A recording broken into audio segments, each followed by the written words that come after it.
할렐루야, 주님을 찬양합니다. 오늘 주님께서 주시는 하나님의 말씀 출애굽기 23장 1절로 13절 공평과 배려라는 제목으로 함께 말씀을 나눕니다. 자, 계속해서 주시는 말씀 10계명, 하나님께서 주신 10가지 말씀이 기본이 되고 그 말씀을 좀 더 이제 세부적으로 풀어서 사회에서 사람들 속에서 대인관계 속에서 생활하는 사람들이 지켜야 될 기본 법을 우리에게 제정해 주고 계신데, 오늘 이 말씀 가운데는 특별히 이제 정의와 공평 이런 부분에 대해서, 또 나그네나 가난한 사람들에 대한 배려, 이런 말씀을 우리에게 주고 있는데요. 자, 1절 말씀은 거짓된 풍설을 퍼뜨리지 말아라. 자, 그러니까 이 말씀은 우리가 어떤 말을 할 때 사실이 아닌 것들을 우리가 추측하거나 생각해서 말을 꾸미고 지어내서 퍼뜨리는 경우가 있겠다는 거죠.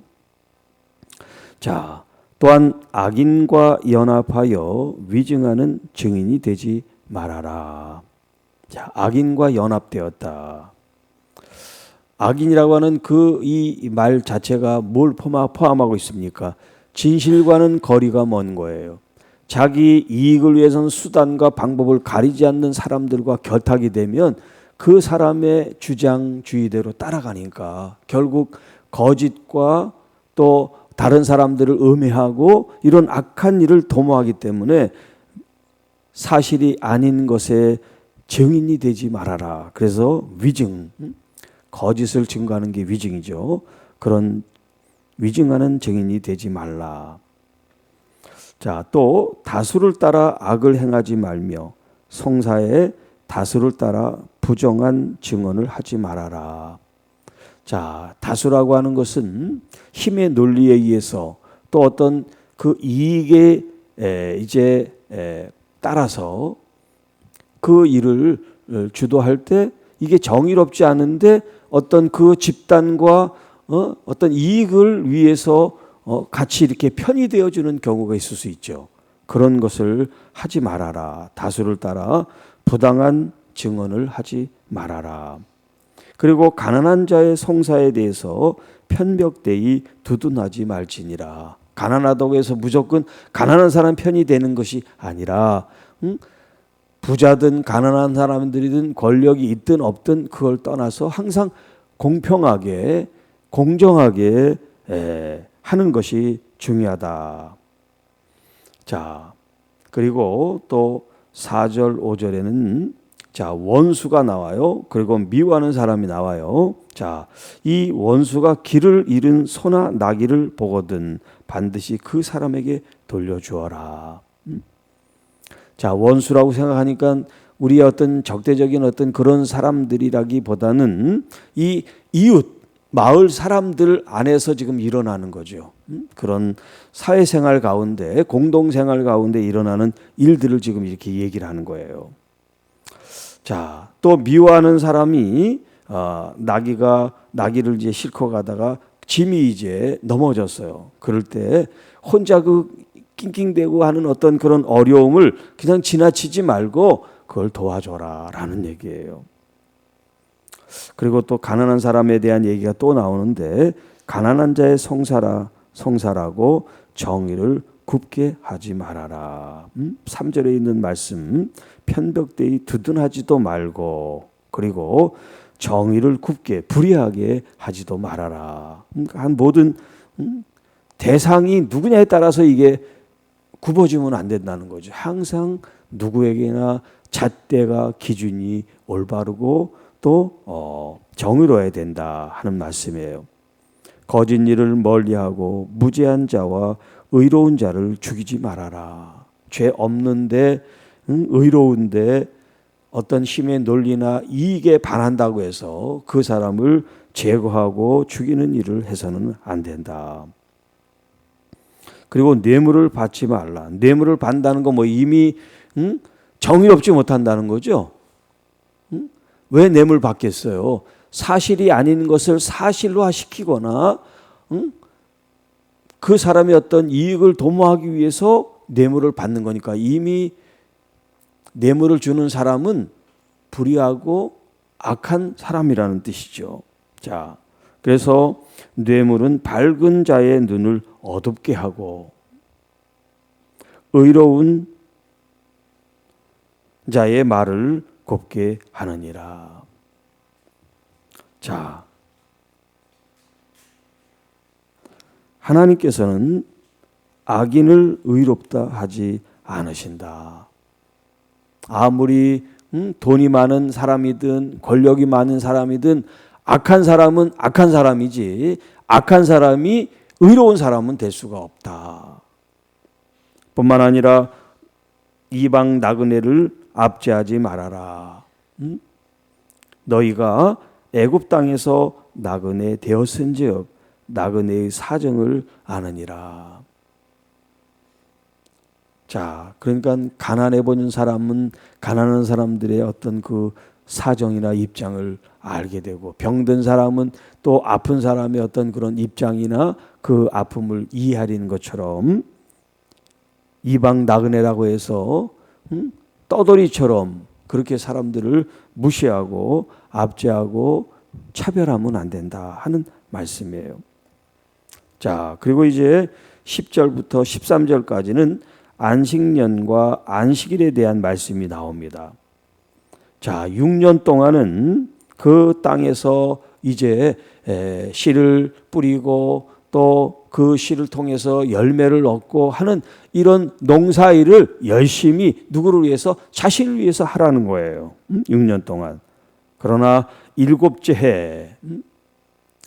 해가 되면 밭을 갈지 말고 묵혀두어 내 백성의 가난한 자들이 먹게 하라. 또 그 남은 것은 들짐승이 먹으리니 내 포도원과 감람원도 그리 할지니라. 자, 요즘 이 말씀이 참 적용되기가 어디에다 적용해야 될지 잘 모르겠습니다만은 농사 짓는 사람이 만약에 이대로 한다 그러면 어떻게 하겠어요? 7년째 그걸 그대로 그냥 놔둬서 가난한 사람들이 먹게 한다든가 또 들짐승이 와서 그것을 먹게 한다는 게. 그런데 과거에는 하나님께서 이렇게 가난한 사람들을 돌보시도록 그러니까 이 땅을 일곱째 해에 쉬게 하는 것은 이제 가난한 사람들에 대한 배려라고 할 수가 있어요. 자, 너는 엿새 동안 내 일을 하고 일곱째 날에는 쉬라. 이게 이제 안식일이죠. 일곱째 날 쉬라. 내 소와 나귀가 쉴 것이요. 사람만 쉬는 게 아니라 가축들도 일을 시키지 말고 그 가축들도 쉬게 하라는 거예요. 또 뿐만 아니라 그 집에 이제 종들이 있겠죠. 내 여종의 자식과 나그네가 숨을 돌리리라. 자, 내가 내게 이른 모든 일을 삼가 지키고, 자, 하나님께서 말씀하신 이 세부적인 것 하나하나가 다 하나님의 말씀이기 때문에 그 말씀을 따라 지켜야 된다 하는 말씀이에요. 뿐만 아니라 다른 신의 이름을 부르지도 말며 내 입에서 들리게도 하지 말지니라. 자, 이제 뒤에도 나옵니다만은 우상 숭배에 대한 나 외에 다른 신을 두지 말아라고 하는 이 제1계명이라고 하는 이 말씀을 계속해서 이제 반복해서 하고 계세요.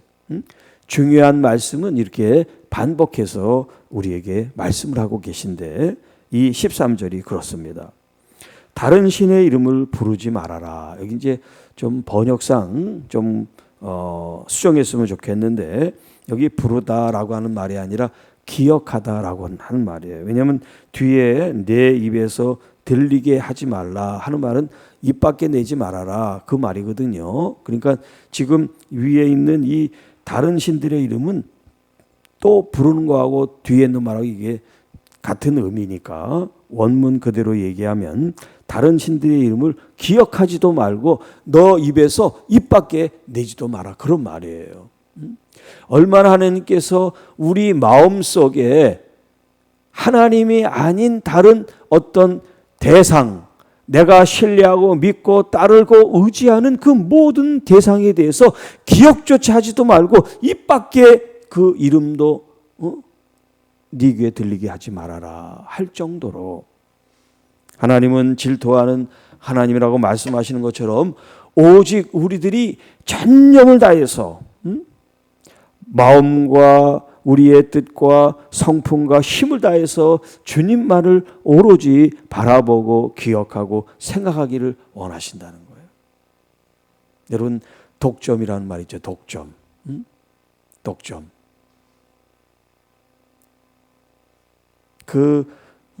지금 하나님이 우리를 독점하고 계신 거예요. 하나님이 우리를 독점하고.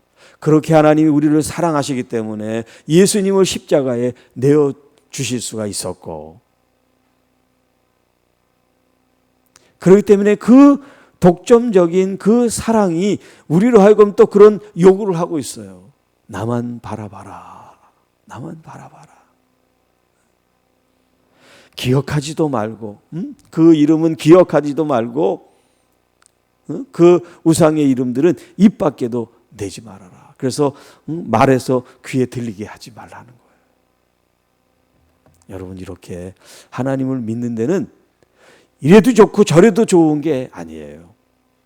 뜨뜻미지근한 게 아니라 정확하고 분명하고 오직 내 마음이 한 곳에 집중되고 그 위의 것은 정말 배설물처럼 쓰레기처럼 그렇게 여길 수 있는 마음이 여러분들에게 있기를 축복합니다. 왜냐하면 진짜 나의 하나님, 진짜 나의 왕, 진짜 나의 아버지가 누구신지를 내가 안다면 다른데 내 마음을 빼앗길 수가 없죠. 네. 오직 우리 주 하나님 아버지만을 여러분 찬양하고 경배하고 여러분 마음속에 가득하시기를 축복합니다. 여러분 마음이 비어있으면 자꾸 잡스러운 게 들어오게 돼 있어요. 이것도 좀 한번 의지해볼까? 이렇게도 좀 해볼까? 그런 헛헛한 생각이 들어온단 말이에요.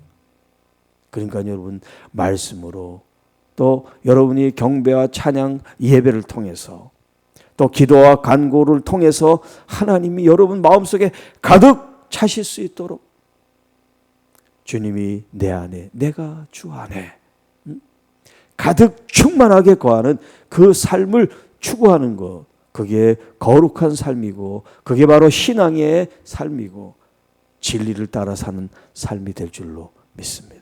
오늘 하루도 여러분 어떤 일이 전개될지 몰라요. 갑자기 또 어떤 일이 생길지 몰라요. 거기에 마음이 여러분 빼앗기지 말고 그 일이 어떤 일이든 그 일을 주장하시고 이기시고 다스리시는 나의 아버지, 우리 하나님 아버지께 여러분 더 마음을 드리고 더 주님을 가득 채우는 은혜로운 삶이 되시기를 주님의 이름으로 축복합니다. 하나님 아버지 감사합니다. 오늘 또 이 새벽에 하나님의 귀한 말씀을 저희들 가슴에 새기고 주의 말씀을 따라 살기 원합니다.